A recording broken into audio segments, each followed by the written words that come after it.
Hi Leute, alle herzlich willkommen zu einem neuen Video von mir. Heute zeige ich euch, was im Oktober alles bei uns neu eingezogen ist und was bei uns ausgezogen ist. Das heißt, eine Monatsbilanz wie am Ende jeden Monats, denn ich möchte den Überblick behalten über die Gegenstände, die ich besitze.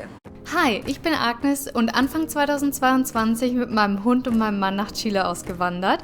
Wir sind Minimalisten und auf meinem Kanal geht es darum, viele Abenteuer zu erleben, das Leben jeden Tag ein Stückchen besser zu machen und dabei keinen unnötigen Ballast mitzunehmen. Herzlich willkommen auf meinem Kanal und los geht das Abenteuer.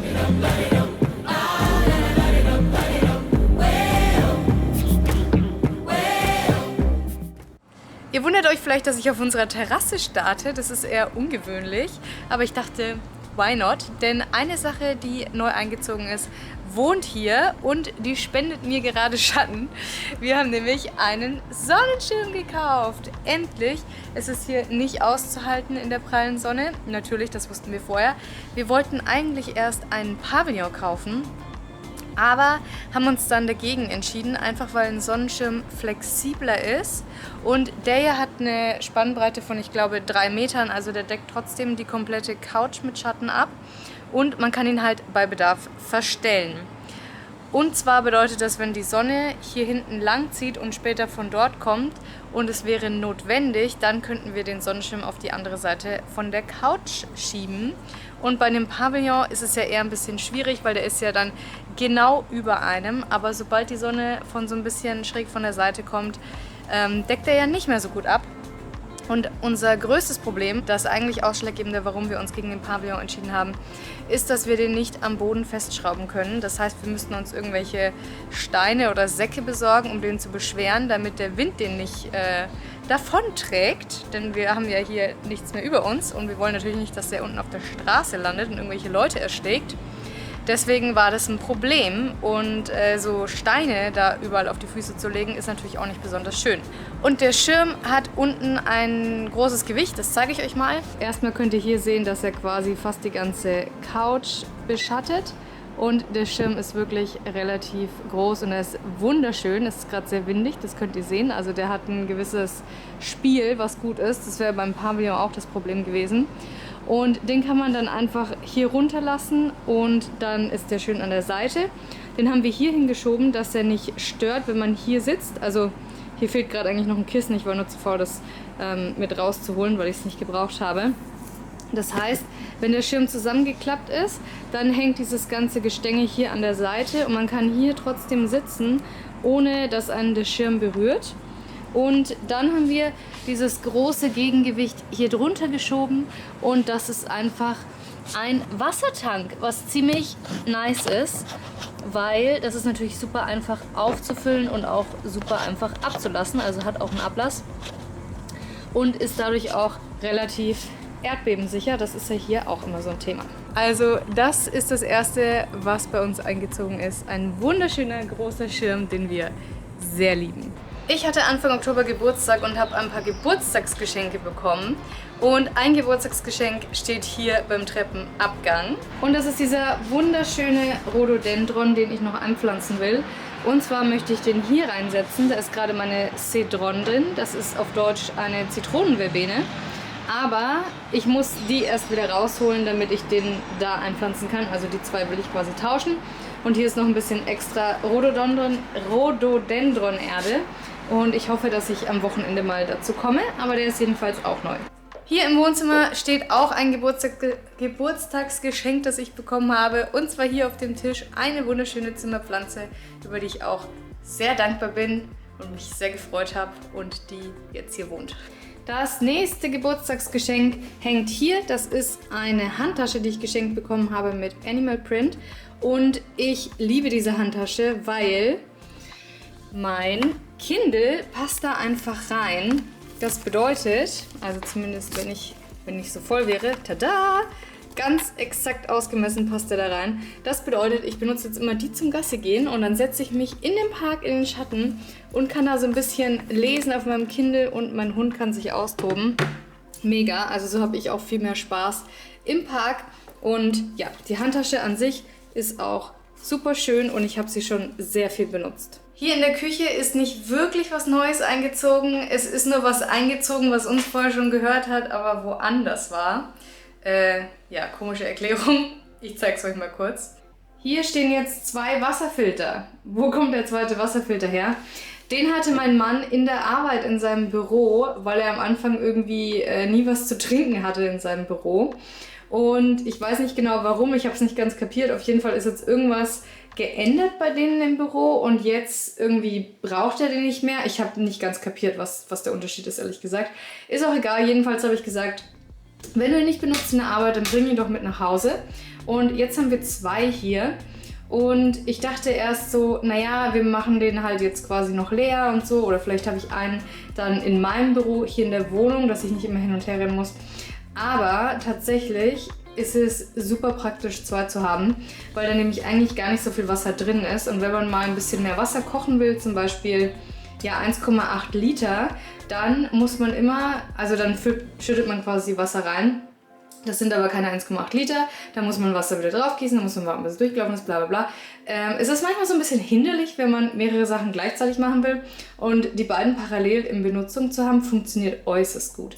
Es ist irgendwie ein bisschen übertrieben, 2 zu haben, aber gerade im Moment will ich nicht auf einen verzichten.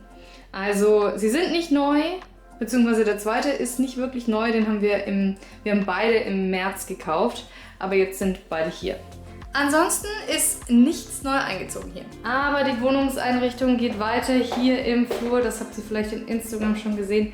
Wir haben endlich einen Spiegel, in dem wir uns ganz anschauen können. Ich bin so glücklich mit diesem Spiegel, nachdem wir diese Odyssee hatten mit diesem anderen Spiegel von Firebella, der eine Katastrophe war, den wir dann wieder abholen haben lassen. Eigentlich hat es ganz gut geklappt, aber es war irgendwie trotzdem nervenaufreibend. Ja, und jetzt haben wir bei der Marke Serio oder beim Unternehmen Serio diesen Spiegel gekauft. Das ist eine chilenische Marke und der ist wunderschön und richtig qualitativ hochwertig. Der ist hier auf so einem Holzbrett. Das Holz fühlt sich auch richtig gut an und hat 2 kleine Füße unten. Ich weiß nicht, ob man das sehen kann. Wahrscheinlich eher schwierig und steht sehr stabil. Bei uns ist ja echt das Thema Erdbeben. Wir haben so ein bisschen Angst. Also ich hatte eigentlich Angst, dass der sozusagen, wenn Erdbeben ist, hier unten wegrutscht. Also so wegrutscht und dann so auf den Boden knallt. Mein Mann meinte allerdings, er sieht es viel wahrscheinlicher, dass er quasi von der Wand wegspringt und so umfällt. Aber beides, glaube ich, wird nicht wirklich passieren, weil der ist sehr, sehr schwer und diese Füße, die sind so ein bisschen, die stocken so auf dem Boden, wenn ihr wisst, wie ich meine. Also die kleben nicht, aber die sind, ich weiß nicht, wie ich das sagen soll, vom Material her so gummiartig und das stoppt ganz schön. Und es ist eine chilenische Firma. Also man könnte das jetzt auf zweierlei Art interpretieren. Entweder sie wollen ihren Umsatz steigern und machen es mit Absicht so, dass sie dann nach einem Erdbeben neue Spiegel verkaufen können. Oder sie wissen, was in Chile abgeht und haben die Füße mit Absicht so gemacht, dass sie es aushalten. Wir werden sehen. Wir werden sehen nach dem nächsten Erdbeben, was hoffentlich nicht so bald kommt. In meinem Büro gibt es auch Geburtstagsgeschenke zu betrachten. Zum einen habe ich eine Handcreme auch bekommen. Die hat den Geruch von Beeren, also so Blaubeeren oder so. Ich habe sie schon benutzt, ich vertrage sie nicht ganz so gut. Ich bin noch im Hadern, ob ich sie jetzt einfach benutzen und aufbrauchen soll oder ob ich ein neues Zuhause für sie suche, das weiß ich noch nicht so genau. Dann nächstes Geburtstagsgeschenk von einer anderen Freundin waren 2 Kugelschreiber, und zwar dieser hier und ein gleich aussehender oder ähnlich aussehender, der gerade woanders ist. Zusammen mit einem Notizbuch, das müsste hier drin sein. Genau, zusammen mit diesem Notizbuch, was auch echt süß ist. Ein Planer mit Datum, den ich wunderbar als Tagebuch benutzen kann, sobald mein Tagebuch leer ist, weil dann kann man hier oben quasi das Datum hinschreiben und den Wochentag. Mein momentanes Tagebuch habe ich auch in Chile gekauft, im gleichen Laden. Und es hat auch das. Und hier habe ich tatsächlich ein bisschen mehr Platz. Also es ist ein größeres Tagebuch dann im Endeffekt für mich, was sehr nice ist. Und das letzte Geburtstagsgeschenk, was ich bekommen habe, ist ein Geldbeutel von einer sehr aufmerksamen Freundin, der ich mal erzählt habe, dass ich kein Geldbeutel mit Kleingeldfach habe. Naja, ihr könnt euch vorstellen, wie der von innen aussieht. Ich kriege es gerade nicht auf mit einer Hand. Und von ihr habe ich dann diesen Geldbeutel geschenkt bekommen. Der ist gerade noch nicht in Benutzung, weil ich tatsächlich gerade nicht so viel Kleingeld mit mir rumtrage. Aber für die Zukunft auf jeden Fall auch sehr schön. Ich wollte das mit den Geburtstagsgeschenken eigentlich nicht wieder anfangen hier in Chile. Ich habe gehofft, ich komme drum rum. Aber nein. Auch hier ist es Teil der Kultur, dass man ein Geschenk mitbringt, wenn man eingeladen wird. Ich hätte es vielleicht expliziter dazu sagen sollen. Zu spät. Aber eine Sache ist hier noch neu eingezogen, die ich tatsächlich selbst gekauft habe. Und zwar seht ihr hier unten einen Ersatz für den Schuhkarton, den ich hatte als Fußstütze. Und zwar ist das ein Yoga-Block. Das heißt 2-in-1 Gegenstand. Ich brauche hier immer was, um meine Füße drauf zu stellen, weil ich so klein bin. Und ich hatte ja jetzt hier die letzten 6 Monate einen Schuhkarton stehen. Der ist jetzt im Müll. Der hat langsam den Geist aufgegeben unter dem Gewicht meiner Beine. Und ich habe jetzt einen Yoga-Block aus Kork gefunden. Und den kann man im Yoga eben auch benutzen zur Unterstützung für bestimmte Positionen, die man vom Dehnen her noch nicht ganz erreicht. Genau, und der wohnt jetzt, wenn ich kein Yoga mache, hier und dient als Fußstütze. Und hier muss ich mir auch mal was überlegen, aber ehrlich gesagt habe ich keine Idee, wie ich das lösen kann. Denn sowas wie Kabelschächte gibt es hier nicht wirklich zu kaufen. Ich müsste also irgendwas DIYen, aber ich bin echt keine DIY-Queen. Ich mag es nicht, ich kann es nicht so gut. Es sieht meistens danach nicht wirklich besser aus als vorher. Ja, also ich weiß noch nicht, was ich mache. Hier im Schlafzimmer steht eine Sache, die sich mein Mann gekauft hat. Die hat er nämlich vermisst, nachdem wir sie nicht mitgenommen hatten. Wäre auch irre gewesen, weil es was relativ Großes ist. Ich habe es noch nicht benutzt, aber mein Mann benutzt es jetzt wieder täglich. Und zwar ist das eine Faszienrolle, über die kann man sich drüber rollen, um die Muskeln und das Muskelgewebe und alles andere, die Faszien, zu lockern. Also eigentlich ist es gedacht für die Faszien, aber die Muskeln werden dadurch natürlich auch gelockert. Wie gesagt, wir hatten so eine schon in Deutschland und mein Mann ist großer Fan. Wir haben die dann nicht mitgenommen, weil die wiegt auch echt einiges, muss man sagen. Naja, aber jetzt haben wir wieder eine und mein Mann ist super glücklich drüber. Außerdem wäre mein Kleiderschrank-Video... Moment, das kam noch nicht online. Es gab ein Kleiderschrank-Video, deswegen zeige ich euch gerade noch nicht so viel. Ich habe meinen Frühlings-Capsule-Wardrobe mit euch zusammen gemacht. Jedenfalls habe ich noch Kleiderbügel gekauft, weil uns unsere nicht gereicht haben. Und tatsächlich habe ich da vielleicht ein bisschen übertrieben. Eigentlich nicht, denn so viele Lose hängen hier nicht mehr. Aber ich habe 20 Stück gekauft. Diese 20 Kleiderbügel treiben natürlich die Anzahl der Neukäufe diesen Monat extrem in die Höhe. Aber wir betrachten das gleich am Ende nochmal so ein bisschen differenziert. Wie viel ist denn eingezogen ohne 20 Kleiderbügel? Oder wenn man sagt, Kleiderbügel sind eine Sache. Aber die Zahlen kommen wie immer am Schluss. Willkommen im Badezimmer. Hier ist tatsächlich auch was leer gegangen. Und zwar habe ich meine Gesichtssonnencreme aufgebraucht.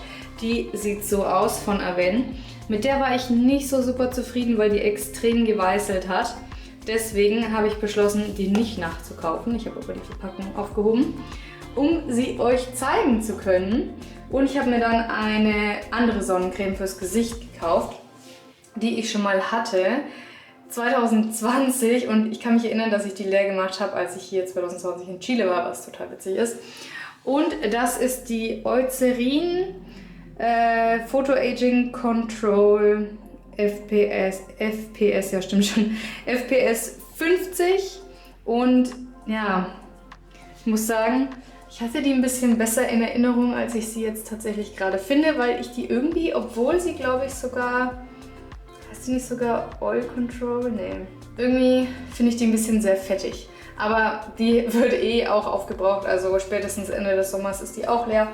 Weil Sonnencreme braucht man hier wirklich sehr viel und jeden Tag.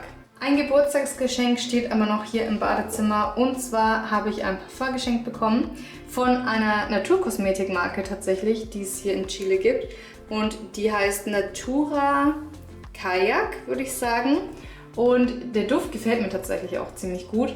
Ihr wisst ja, dass ich eine Duftstoffallergie habe und mein Plan ist, dieses Parfum auf der Kleidung aufzutragen, dort wo es meine Haut nicht irritiert. Und das funktioniert bisher ganz gut und es ist das erste Parfum, was ich habe seit... Okay, ich hatte noch relativ lang Parfum in Erlangen und habe es versucht aufzubrauchen. Aber, dass ich das jetzt mal ein Parfum, also das jetzt mal neu eingezogen ist oder dass ich mir selbst als gekauft habe, Jahre her. Aber es ist auch mal wieder nice, sich auch so zu fühlen, als würde man sozusagen extra lecker riechen. Es ist nicht so, als würde mir Parfum fehlen, wenn ich normalerweise keins trage, aber dieses ein bisschen extra, gerade wenn man irgendwie was Schickes macht oder so. Das ist auch mal ganz nett. Genau, also das ist als Geburtstagsgeschenk eingezogen. So, und das kann jetzt auch endlich mal in den Müll. So, das war's. Mehr ist nicht eingezogen. Kein Make-up, keine Schuhe, keine Klamotten. Nix eigentlich, kein Schmuck irgendwie. Nee, also nur quasi Geburtstagsgeschenke und Sachen für die Wohnung. Ich habe in einem anderen Video, glaube ich, schon erwähnt. Ja, aber das Video ist, glaube ich, noch nicht online. Auf der Wunschliste stehen noch 2 kurze Sporthosen. Denn ja, die langen Sporthosen hier killen mich gerade so ein bisschen. Ich habe nämlich eigentlich nur eine kurze Sporthose und wenn die in der Wäsche ist, dann muss ich meine langen anziehen. Da sterbe ich gerade so ein bisschen, auch wenn ich obenrum dann nur einen Sport-BH habe, aber kann sehr, sehr heiß werden. Das bin ich aus Deutschland so nicht unbedingt gewohnt. In Deutschland habe ich ja eh weniger Sport gemacht und schon gleich 3-mal nicht, wenn es 30 Grad hatte. Aber da das die nächsten 6 Monate mein Leben hier ist, kann ich nicht einfach auf Sport verzichten, wenn es warm ist, sondern muss sozusagen damit umgehen lernen. Und dazu gehört dann halt eine kurze Sporthose. Da ich 3-mal die Woche Sport mache und eine habe, möchte ich noch 2. Nicht unbedingt, dass ich sie jedes Mal direkt in die Wäsche tue, aber ich wasche auch nicht immer zuverlässig jede Woche. Abgesehen davon steht noch auf der Wunschliste für November, oder nicht auf der Wunschliste, sondern es wird definitiv passieren, dass wir das Schlafsofa noch komplett ausstatten, damit man darauf auch schlafen kann. Das bedeutet ein Matratzentopper, weil diese Schlafcouch relativ hart ist. Dann nochmal eine Bettdecke und 2 Kopfkissen für die Gäste, die wir erwarten. Und für die Decke und die Kopfkissen und so weiter und so fort auch noch natürlich Bettwäsche, denn wir haben nur die Bettwäsche, die hier auf dem Bett ist und keine Ersatzbettwäsche. Das heißt, immer wenn ich meine Bettwäsche wasche, muss ich das morgens tun und tue sie danach in den Trockner und abends wird sie dann direkt wieder aufgezogen. Also keine Gelegenheit für Unfälle hier im Bett. Ich meine, wir sind erwachsen, aber wir können uns keine Unfälle im Bett erlauben, weil ja, sonst müssen wir ohne Bettwäsche schlafen. Ja, jedenfalls, das sind die Sachen, die für November auf jeden Fall auf der Einkaufsliste stehen. Und ansonsten war's es, glaube ich. Dann würde ich sagen, zähle ich nochmal schnell durch. Und dann gucken wir mal, wie viel diesen Monat eingezogen ist. Und ausgezogen ist ja nur eine Sache. Also das hebt sich ja dann eh mit der anderen Sonnencreme auf. Ich habe eine Sache vergessen, die hier im Flur im Schrank ist, gut versteckt. Ist mir gerade wieder aufgefallen. Und zwar haben wir eine Picknickdecke gekauft. Oder ich habe eine Picknickdecke gekauft. Die haben wir auch schon benutzt. Und zwar, wenn wir entweder in die Natur gehen oder in den Park. Und die hat so eine coole Schlaufe. Dann kann man die eben zusammenrollen, die Schlaufe drüber und sich umhängen. Ja, die ist doppelseitig. Die hat oben so ein buntes Muster. Ich kann es euch mal kurz in der Helligkeit zeigen, nicht im dunklen Flur. Also die hat so ein oranges Muster und unten drunter ist sie schwarz und abwischbar aus Kunststoff. Und das hier ist die Marke, das ist, soweit ich weiß, eine chilenische Marke. Genau, und so sieht die aus. So, dann kommen wir mal zur Auflösung und ich zeige euch mal meine Tabelle. Achtet am besten nicht zu sehr auf die alten Monate. Wir befinden uns hier. Eingezogen sind 36, ausgezogen 1, nämlich die Sonnencreme. Heißt unterm Strich plus 35. Aber guckt nicht zu sehr auf die Gesamtzahl, denn manche Formeln sind noch nicht ganz richtig in der Tabelle. Also wir haben unterm Strich ein Plus von 35, wovon allerdings 20 Kleiderbügel sind. Ja, wenn man sich das jetzt schönreden will und mal sagt man, dass die 20 Kleiderbügel weg, bleiben noch 15 Sachen übrig, die neu eingezogen sind, weil ich versuche nur so ein bisschen zu durchdenken, dass die 20 Kleiderbügel, das ist ja die gleiche Sache, aber abgesehen davon habe ich ja 15 verschiedene Sachen für verschiedene Zwecke in die Wohnung geholt und von diesen 15 Sachen sind 7 Sachen Geburtstagsgeschenke, die ich also nicht quasi mit Absicht sozusagen in die Wohnung geholt habe. Das heißt, ich habe noch 8 Sachen gekauft plus die 20 Kleiderbügel. Ich denke, damit sind wir ganz gut weggekommen. Was auf der Wunschliste für nächsten Monat steht, habe ich euch auch schon erzählt. Und dann hoffe ich, das Video hat euch gefallen und wir sehen uns ganz bald im nächsten wieder. Bis dann!